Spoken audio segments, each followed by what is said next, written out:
ദില്ലിയിൽ പരീക്ഷാ ക്രമക്കേടുകൾക്കെതിരെ വിദ്യാർത്ഥികൾ നടത്തുന്ന പ്രതിഷേധത്തിന് പിന്തുണയുമായി ഗാന്ധിയൻ നേതാവ് അണ്ണാ ഹസാരെ മഹാരാഷ്ട്രയിലെ അഹില്യ നഗറിൽ മൗനസമരം ആരംഭിച്ച അണ്ണാ ഹസാരെ പരീക്ഷാ സംവിധാനത്തിലെ ക്രമക്കേടുകൾ പരിഹരിച്ച വിദ്യാഭ്യാസ മേഖലയിലുള്ള ജനവിശ്വാസം പുനഃസ്ഥാപിക്കണമെന്ന് ആവശ്യപ്പെട്ടു.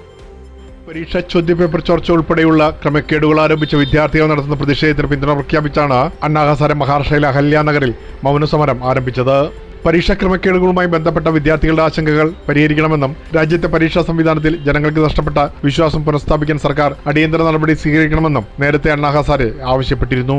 കേന്ദ്ര വിദ്യാഭ്യാസ മന്ത്രി ധർമ്മേന്ദ്ര പ്രധാൻ രാജിവെക്കണമെന്നതടക്കമുള്ള ആവശ്യങ്ങളുമായി ഡൽഹിയിൽ കോക്രോച്ച് ജനതാ പാർട്ടിയുടെ നേതൃത്വത്തിൽ പ്രതിഷേധം തുടരുന്നതിനിടെയാണ് അണ്ണാ ഹസാരെയുടെ മൗനസമരം.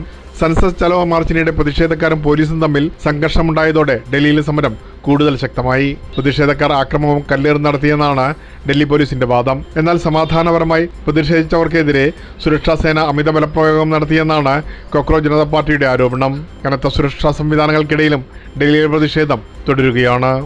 പ്രേംലാൽ, കൈലി ന്യൂസ്, മുംബൈ.